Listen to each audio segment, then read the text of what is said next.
I think it's that people are so focused on Amazon SEO and optimizing their listings there, which they absolutely should, because that's where like a big bulk of their sales are going to be. But I would say ignoring having their own personal site brand and working on the SEO from that point of view is usually where I see a lot of people shoot themselves in the foot. So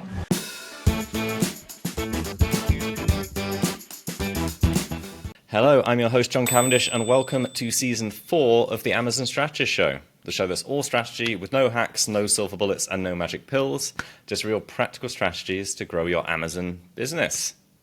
Today, I'm very lucky to be joined by Stephen of Trio SEO. That's Stephen Schneider. Trio SEO is an agency that helps B2B brands turn SEO traffic into constant sales pipeline. And the really cool thing is this is like inside and outside of Amazon. Actually, this is mostly outside of Amazon. But this is all about building your actual brand. And as we said, no hacks, no silver bullets. This is the real long-term play. Before Trio SEO, Stephen built a blog portfolio that published over 400 articles per month, generating over $1 million in revenue. And today he leverages that experience to help businesses craft powerful SEO content strategies that drive sustainable inbound growth.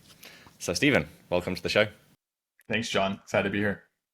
Oh, great to have you here. And I was super interested and excited about our episode today because, you know, what I've been hearing on the grapevine is SEO is dead, AI has killed SEO, but I see you still getting amazing results with SEO. So I'd love to explore that a bit. Like, what do you think?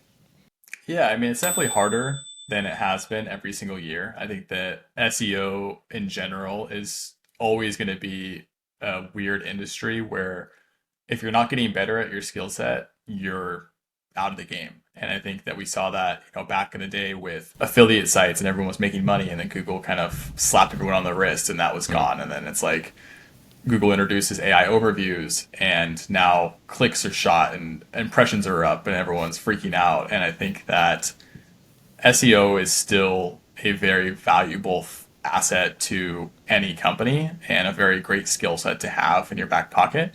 I don't see it being dead. I see it also being an extension of a lot of the LLM visibility that is going to be creeping up in the next decade or so. But yeah, I mean, it should be getting harder. I think that the competitive nature of it is what makes it so attractive at the same time. Yeah, I think it goes with the old maxim, marketers ruin everything. So if something comes up, it gets taken advantage of, marketers come in, ruin it for everybody else, and then move on to the next thing. Yeah. A little bit, and especially with all those review sites, because Oh, eventually you're like, I can't trust anything that comes up on Google unless it's a video. And now, as of last week, if it's a video, I can't trust it either. exactly. I was just going to say, yeah, what Great. happens when everyone gets a hold of Nano Banana? You're done. And Sora, you see the Sora videos this last Oh, week? It's incredible. yes. I know. I'm yet to experiment with it, but it's on my to-do list. Yeah, me too. I haven't seen yet. But yeah, as they said on the My First Million podcast I was listening to today, it's like everything is AI slop. It's like the whole thing is AI slop. Yes. Yeah, I just saw Casey Neistat's most recent video on I think it was Sora, but he was just same exact thing. He's like everything is this weird mega funnel of AI slop, and it's the people who are going to use it very well. It's like not even a 1%, it's like a 0.01% nowadays. So it'll be interesting to kind of see how everything evolves from here. Yeah, I'm super excited to see it and try and stay away from it at the same time. So yeah, you mentioned AI summaries and Google now serving stuff directly on the homepage. What have you noticed? What have you noticed happening to sites that you've been working on?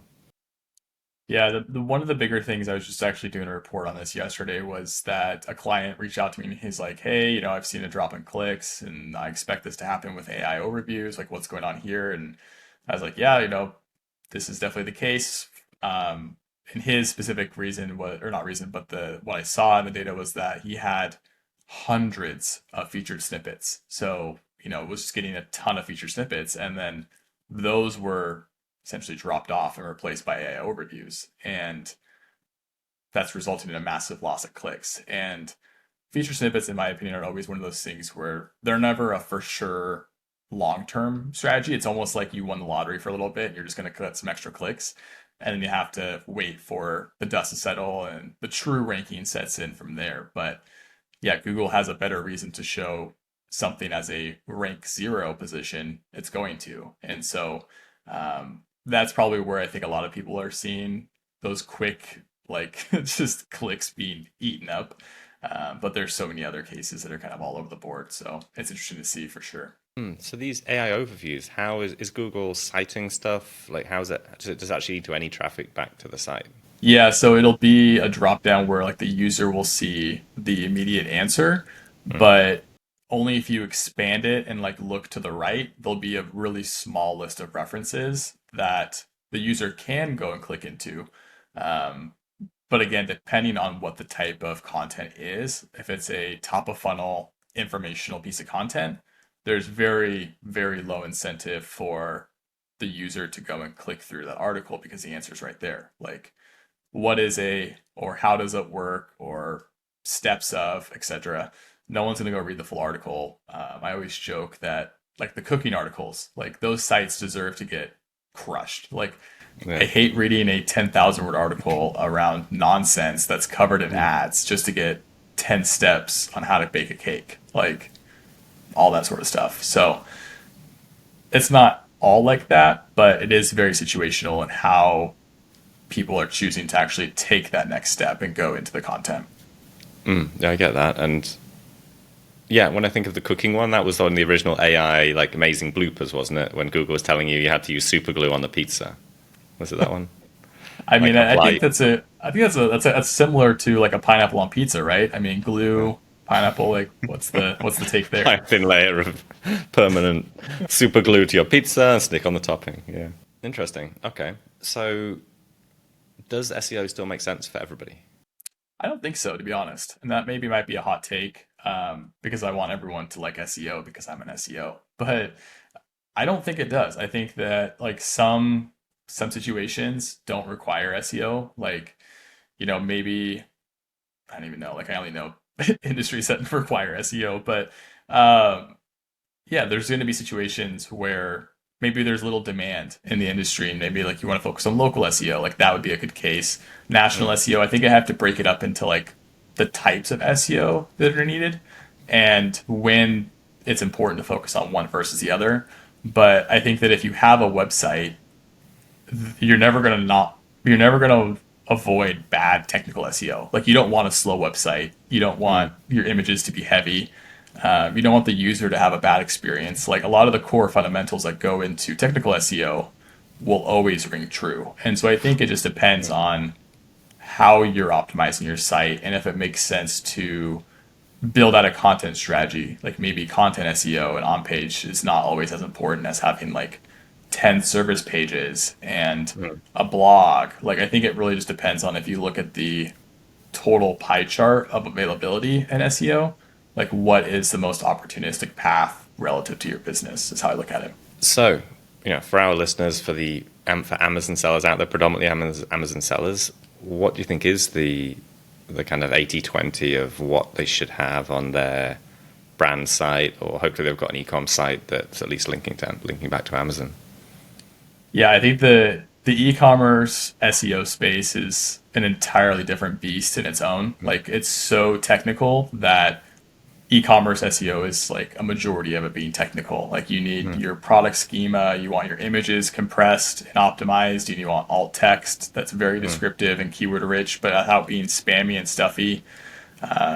Good like hierarchical nesting order for your links and like breadcrumbs, site map to be updated. Like there's a whole laundry list of things, and that just is all technical SEO. It's not going to mm, be like blogging, or it's not going to be service pages. Like you want category pages and product pages that make sense to the user. But I think that's kind of where people forget is that it has to make sense for the user at the end of the day mm. too. And I guess with you at Trio SEO, what's your kind of split between technical SEO and writing X blog articles per month that are optimized? Yeah, so in the onboarding process, we always kind of do a technical deep dive, and that will determine whether we really need to like spend a first big chunk of time cleaning up the site. 9 times out of 10, clients' sites are fine because we don't work with bloated sites. Like we try and vet that out immediately. Like we'll have clients come through for the audit, and if we see that it's going to take an obscene amount of technical work up front just to get us to where we need to start, That's a much harder conversation to have with a client because they don't always understand why it's going to take a month extra just to start doing the content, which is like what they can see and feel and interact with, deliverable speaking. So I always think that there is a very strong argument to always do like the five basics of technical SEO and make sure you have like a very strong grasp of like that 80/20. But you don't need to do like rendering optimizations and like all of these like crazy like added levels unless you're an enterprise site and you're trying to squeeze out like 99 to 99.5% juice out of the site. But majority of small businesses and small startups can just like start a Webflow site and you're fine. So you dangled the carrot. What are the five? Exactly. What are the five core technical things? Yeah, so I would say having like a sitemap is like pretty much core. XML sitemap would be on the back end. That would like be where Google can crawl and understand all your sort of stuff.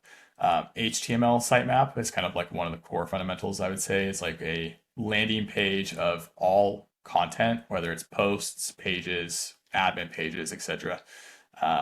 And have that on a static page that updates dynamically, and then link that in your footer. Just as like a really easy win for Google and crawlers to access all pages without having to like have orphan pages lingering or depths, etc.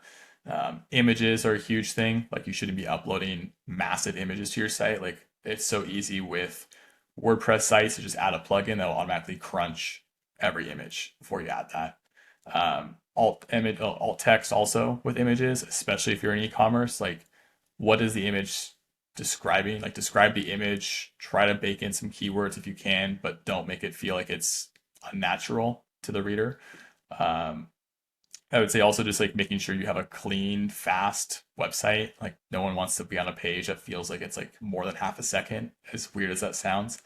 Other things I would say is like mobile friendliness. Like if you are reading your blog and a table is hanging off the page, like that's weird and just feels unprofessional. So I think that was probably more than five, but like there's just like little things like that where it just like it's like no brainers you look at and you're like, oh yeah, I can see how that's makes a difference. Like there's much more technical nuances, but I won't bore.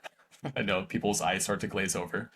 So No, thank you for sharing. And then, so you've done someone's done the technical stuff, and they want to write some articles. What are the biggest things somebody should focus on first? Like, how should they decide what content to write, and then what are some of the good and bad things you could do? yeah, so I would say it always should relate back to your product or service. So especially in e-commerce, like if it's a if you're selling jackets or Mm. snowboard jackets, I would say. Don't go after like the traditional like best snowboard jackets under $100. Like the old school affiliate articles just don't work nowadays. I would say try and figure out like versus articles. So like maybe it's brand A versus brand B, or brand A versus brand B versus brand C, which it could be your brand. Like how does your brand enter the competition? Maybe it's like articles around how it's providing resistance against the elements.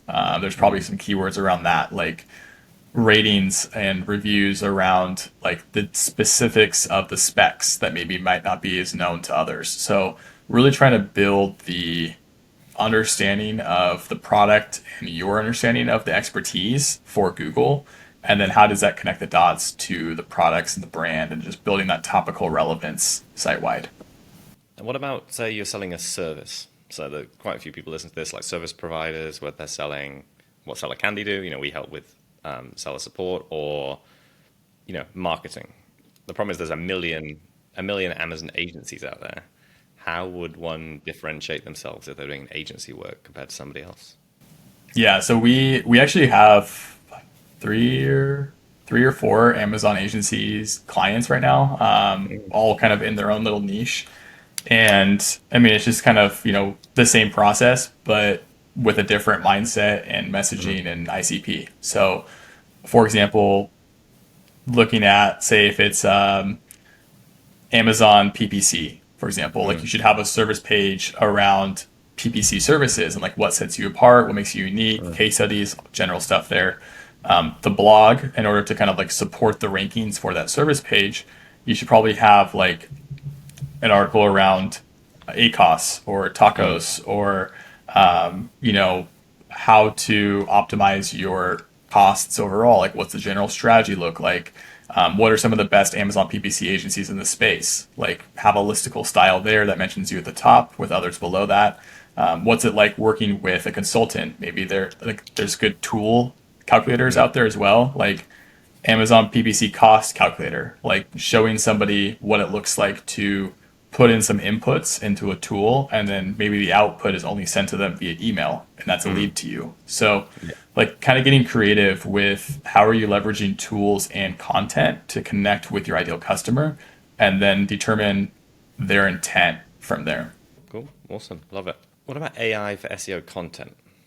So, the thought of paying somebody to write content these days, I'm sure a lot of people out there there must be a prompt for that. What's your view on AI for SEO content currently? I personally am old school in that sense. We have a great team of writers, and everything is human written, human edited. We do incorporate AI into the editing process, mostly because we have custom GPTs for each client to understand the nuances of their brand, their ICP. It's kind of like a second brain, is how we look at it. So we'll submit the draft to the brain, and then the brain can say, oh, you're missing these parts in this section, or maybe it's good to incorporate this extra information here. So that's kind of how we look at leveraging that. But I would say, unless you're very good at prompting or very good at editing, AI content is still very risky. I've seen people have success with it. I've also seen people have a really bad time, like just sites getting absolutely crushed. So to me, that risk is not worth the reward, because there's nothing worse than spending 9 months on a site and having good growth and solid rankings, and then you wake up one day and that traffic's halved. And it's like, could have this been avoided by maybe taking a slower, more controlled approach? Hard to say, but I've been in SEO long enough to know that time is the most valuable asset. And when you're kicked back 6 to 9 months and everyone else around you is growing, that's a very valuable time. So to me, it's not worth it. No, that makes sense. And something you mentioned about opt-ins. Do you guys do anything with CRO as well, or is it just SEO, or how does that work? How do you guys interface with CRO, with conversion rate? Yeah, so it's something that I'm working on right now. It's kind of like my personal project. We've noticed a trend where we bring a lot of traffic to people's sites as SEO, and either their team has limited bandwidth to tinker with the traffic, or they don't have the lead magnets in place, or maybe the contact page looks like it was built in 2005 and it's just like really bad. And so it's common for people to hire us and think that we're just going to be the magic bullet solution to all of their problems on their site, and that's not the case. So we're thinking about ways to incorporate tools and set up like a really basic lead funnel mechanic. I use that PPC cost calculator as an example, where like we could go into Lovable and ask the client like, hey, can you give us a breakdown of what the cost would look like if somebody were to hire you? Like, how does that work relative to the entire big picture of their strategy? We take that math, we go to Lovable, we create a calculator, branded it with the client's logos, colors, etc. Put it on the site, rank for that keyword as its core keyword, and then pump the leads into a spreadsheet so that the sales team can nurture them or throw them into a sequence or whatever. So it works really well. I think calculators and quizzes are some of the best overlooked lead magnets out there. And we're trying to work on a system that would have every single client from day one have something like that. Is there anything else I should be asking about SEO for Amazon sellers? Yeah, I think the big thing is just the importance of giving it time. I think that like everyone's so focused on short-term results, and if that's the case, like definitely pursue PPC. But with SEO, like it's such a good upside return long term that you kind of have to be willing to sit on it and like see it through. Cool, love it, and that's what we love here on the show is long term results. things that actually can build. Because the problem with PPC is it doesn't necessarily build; it just gets more and more expensive if you're once you've got to rank and you're defending your rank up there. Cool. So we move on to the next part of the podcast now, which is the controversial take. So, what is your most debatable or controversial opinion related to Amazon, e-commerce, or SEO, I guess, at the moment? Yeah, I think it's that people are so focused on Amazon SEO and optimizing their listings there, which they absolutely should, because that's where like a big bulk of their sales are going to be. But I would say ignoring having their own personal site brand and working on the SEO from that point of view is usually where I see a lot of people shoot themselves in the foot. So even if it's not a big priority to you, building something that's on the side that's owned by you, it's Shopify. It's easy to set up, easy to tinker with long term. Like if you wake up one day and for some random black swan reason your site or your Amazon account is banned or suspended, like now what? Like you're gonna wish that you had some sort of thing brewing on the side. So I just always strongly advise people in that space to like migrate your products over, have someone knock it out in a week or 2 weeks or a month, and then just slowly chip away at it. It's so valuable. Thank you. So, if somebody wants to explore how you could support them, what should they do? Yeah, you can reach out to us at trioseo.com. I'm very active on LinkedIn as well. You can always reach out to me there. Would love to help anybody get set up with SEO or grow their SEO. We're actively taking on about 3 to 4 clients per month right now. So if you want to reach out to us, love to create a great offer and help kind of take care of your first month. So Thank you so much, Stephen. It's been great to have you on the podcast. thanks, John. Appreciate it. Thank you. So, thanks for everyone listening. Hope you enjoyed the episode. If you'd like to check out trioseo.com, trioseo.com, or reach out to Stephen on LinkedIn, I think that'd be great because we should all be figuring out what we need to do. And some of it's just time, isn't it? Sometimes it's something is like set up as soon as possible because it takes time to rank. And that's been my experience too. All right. Thanks, everyone.